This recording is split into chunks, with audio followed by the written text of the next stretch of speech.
Bonjour à toutes et à tous. Donc je suis Lydia et je suis devant vous cet après-midi pour vous partager mon histoire durant le génocide des Tutsis, l'histoire des morts et des survivants de la paroisse de Mukarange, pour qu'on n'oublie jamais ce qui s'y est passé le 12 avril 1994. Et je remercie Bukanamur de me donner cette opportunité. Je suis une rescapée. Je suis un témoin qui a vu, qui a subi, qui a vu des milliers de gens subir les horreurs infligées par des hommes dont le pays n'avait plus d'âme. Avant le génocide, la vie des Tutsis était une vie marginalisée, semée d'équilibres ethniques à tout niveau, scolaire, académique, professionnel, et j'en passe. Nos parents, grands-parents et familles ont vécu cela en 59, en 63,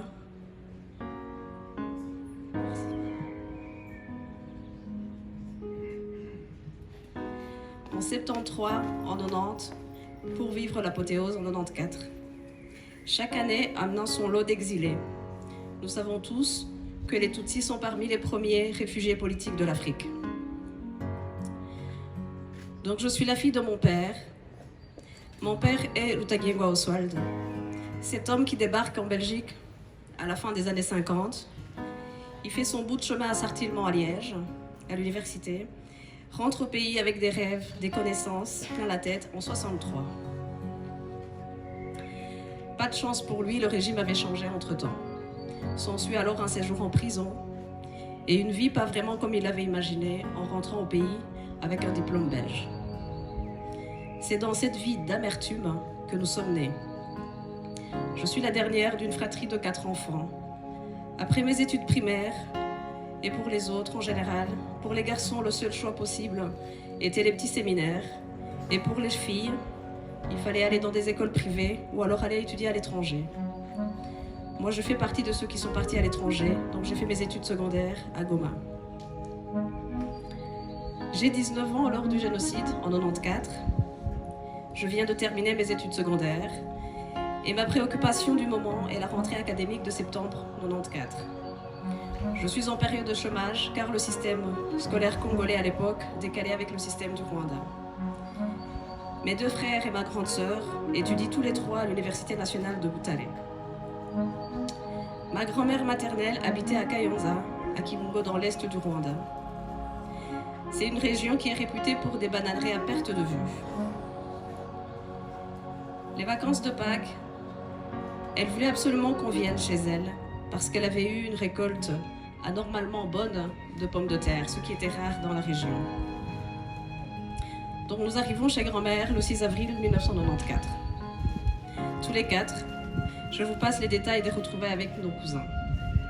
Le 7 avril, nous sommes réveillés par un de nos cousins qui nous apprend l'annonce de la mort de Habyarimana à la radio. Nous allumons la radio et il y a un deuil national qui est déclaré et tout le monde doit rester chez soi.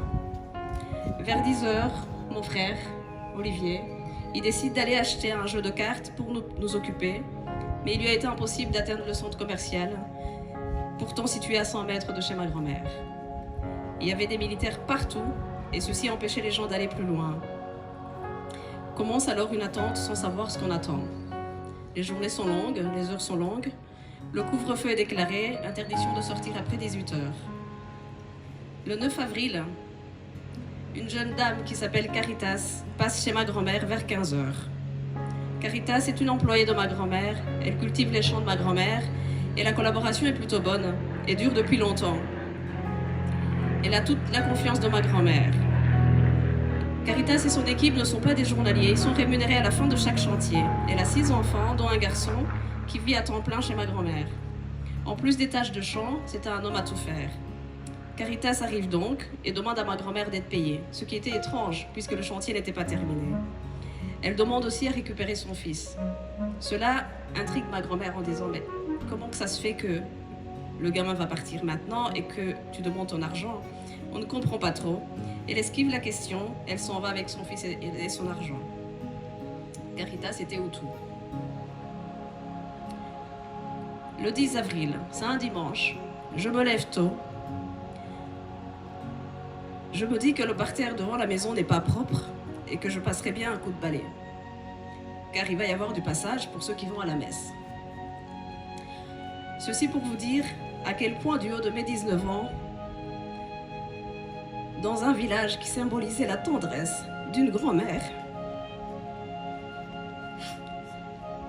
j'étais loin de penser que le jour noir était là. Je vois arriver Innocent. Innocent est un ancien domestique de mes parents. Il rentre dans la maison comme un fou, il réveille tout le monde au passage et il nous incite à partir sur le champ. Il nous dit qu'ils vont commencer d'un moment à l'autre. Et il dit qu'il ne veut pas nous voir mourir alors qu'il nous a vu naître. Il dit qu'ils attendent le signal du bourgmestre de Kayonza, Senghor et Célestin. Il dit que les tueries avaient commencé à Mourabi, à Rukara. Il est parti aussi vite qu'il est arrivé. Innocent était Hutu. À ce moment, notre maison était encerclée de tueurs, armés de machettes, qui attendaient donc le feu vert. Nous les voyions à travers la clôture. Nous avons compris qu'il fallait partir. Nous nous sommes divisés en petits groupes pour ne pas attirer l'attention. En chemin, nous avons croisé d'autres familles, Tutsis, qui partaient aussi de chez eux. Personne ne savait où aller. Dans l'heure qui a suivi, il n'y avait plus de maison, ni de biens appartenant à un Tutsi. Tout avait été pillé et les maisons avaient été démolies. Après, ils nous ont pourchassés et ont attrapé deux des nôtres.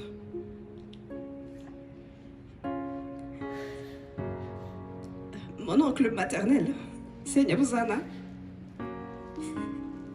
et Nubuholo, Xavier, qui était son acolyte. Ils les ont assassinés devant nous avec des machettes, en leur trachant la gorge.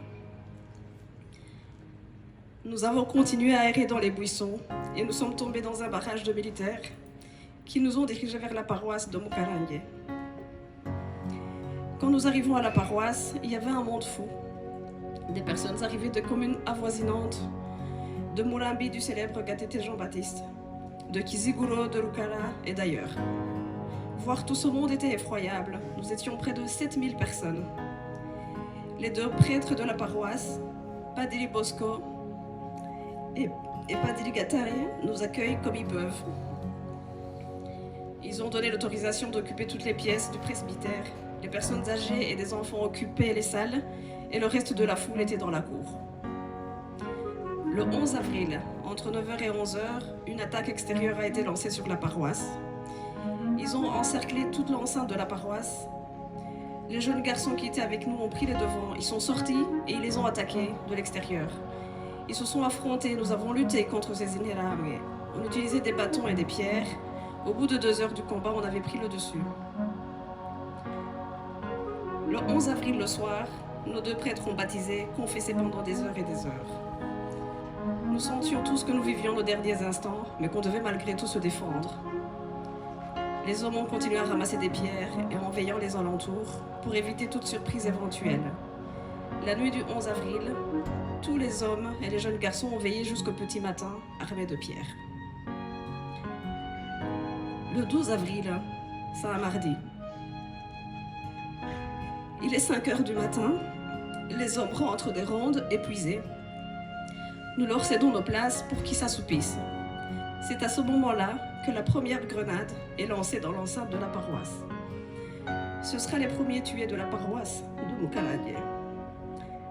Parmi eux, mes deux oncles maternels, Joseph et Nzalamba, mes tantes maternelles, Angelina, Dorothée, leurs épouses et leurs époux et leurs enfants. S'ensuit une pluie de grenades, cela ne s'arrêtait pas. Tout le monde était figé et attendait la mort. On entendait des cris de douleur, des blessés, les grenades qui pétaient de partout. Cela a duré un certain temps qui nous a semblé une éternité. Des heures à attendre la mort, tu sais que tu vas mourir mais tu ne sais pas à quel moment. Une grenade atterrit entre mes jambes, mais elle n'éclate pas. Vers 10h du matin, silence, il n'y a plus de grenades. Les survivants se lèvent, découvrent l'horreur autour d'eux. On tente de sortir de là pour voir ce qui se passe. Les hommes me disent, on ne va pas se laisser tuer comme ça, allons au combat. Ils sortent et voient les génocidaires qui reculent sous son mouvement des Tutsis. Ils commencent à leur lancer des pierres et les autres continuent à reculer. Nous les filles, voyant les garçons manquer de pierres, nous avons commencé à déterrer les pavés de la cour, les casser et remplir des seaux et des bassines, et les apporter aux garçons qui allaient de plus en plus loin. Car les génocidaires reculaient de plus en plus. Tout d'un coup, nous avons entendu des boums. Des boum, boum. En fait, reculer était une stratégie pour les génocidaires.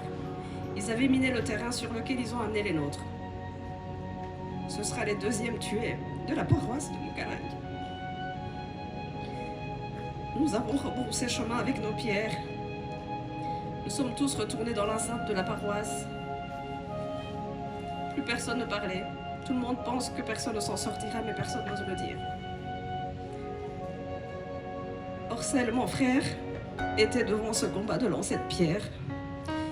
Il a survécu à l'explosion dans le champ miné, mais il avait une jambe explosée. Mais il était en vie, il avait eu beaucoup de chance. Toute la paroisse est encerclée et nous, on attend la mort, encore une fois. Certains se sont mis à prier, d'autres se sont jetés dans le puits qui était dans la cour de la paroisse. Ce puits est devenu une tombe actuellement. Et puis ça a recommencé à relancer des grenades, à tirer des balles, à massacrer à grande échelle. Ils ont poussé le portail, rentré dans la cour et ils ont commencé à tuer avec les machettes, les gourdins, les lances. Un tueur interpelle un des prêtres, Padre Bosco, et lui dit « Toi tu es Hutu, tu peux sortir. » Et Padre Bosco refuse. Il refuse d'abandonner les brebis de Dieu venues vers lui. Je le cite, ce sont ses paroles. Et il fut abattu. Nous commençons à rassembler l'argent pour sortir. Je sors avec Olivier, mon frère, et ma grande sœur Gisèle, quelques cousins. Orcel reste là car il ne pouvait pas marcher, il avait la jambe explosée, et ma grand-mère refuse de l'abandonner. Nous sortons, donc nous donnons de l'argent, et nous sommes dépouillés du reste, bijoux, montres, chaussures, etc. Et nous sommes tous conduits dans une des classes de l'école qui était à côté de la paroisse. Nous sommes une quarantaine de personnes. Nous sommes dans la classe et nous voyons les massacres qui se font à la paroisse et nous entendons des cris des agonisants, des cris de peur et le bruit de la machette qui tue. Mon frère Orcel réussit à sortir de la paroisse contre don de sa montre et nous rejoint dans cette classe. Quelque temps après, un milicien Hutu rentre dans la salle de classe et nous dit « s'appelait le Guavagan ». Et il rajoute qu'il ne va pas nous gracier, qu'il est venu tuer les Tutsis et qu'il repartira quand il n'y aura plus de Tutsis vivants dans cette paroisse. Il était accompagné d'autres génocidaires qui attendaient près de la porte de cette classe. Il a alors demandé à Bizimana de se lever et de sortir. Arrivé à la porte, ils l'ont acheté. Il a demandé à la femme de Bizimana de se lever et ils l'ont acheté. Il a demandé au fils de Bizimana de se lever et ils l'ont acheté. Il a demandé à Nyaboutisi de se lever et ils l'ont acheté. Il a demandé aux garçons de Nyaboutisi de se lever et ils les ont achetés. Il a demandé à Kaitale de se lever, ils l'ont acheté. Il a demandé aux garçons de Kaitale de se lever, ils les ont tués tous. Il a demandé à Olivier, mon frère, de se lever.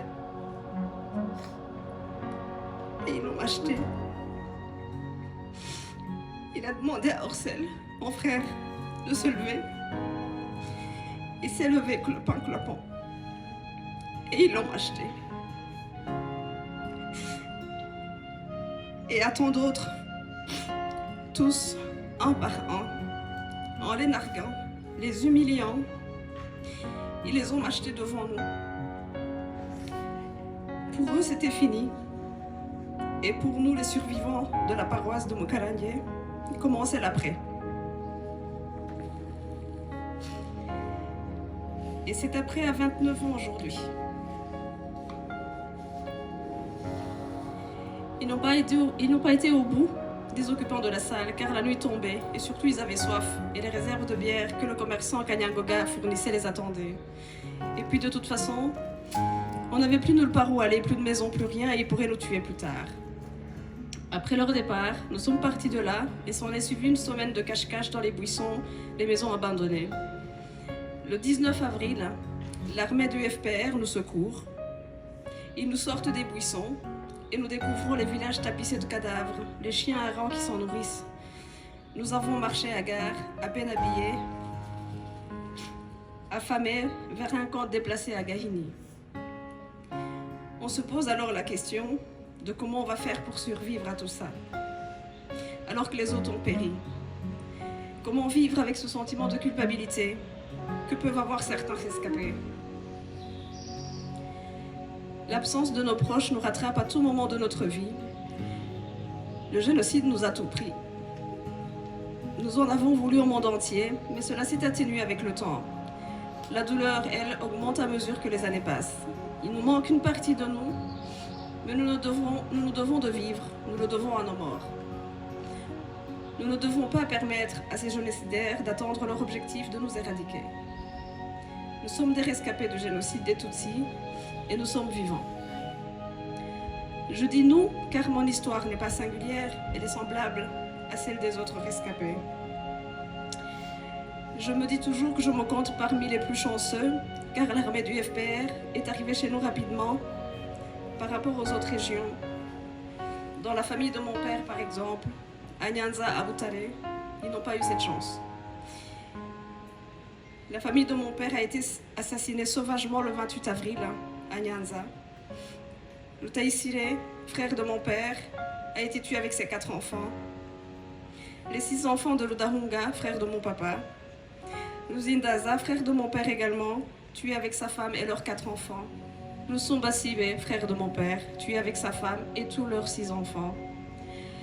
Florida Mukawarisa, la nièce de mon papa, tuée avec ses 5 enfants. Agnès Ludahunga, nièce de mon père, tuée avec ses 3 enfants.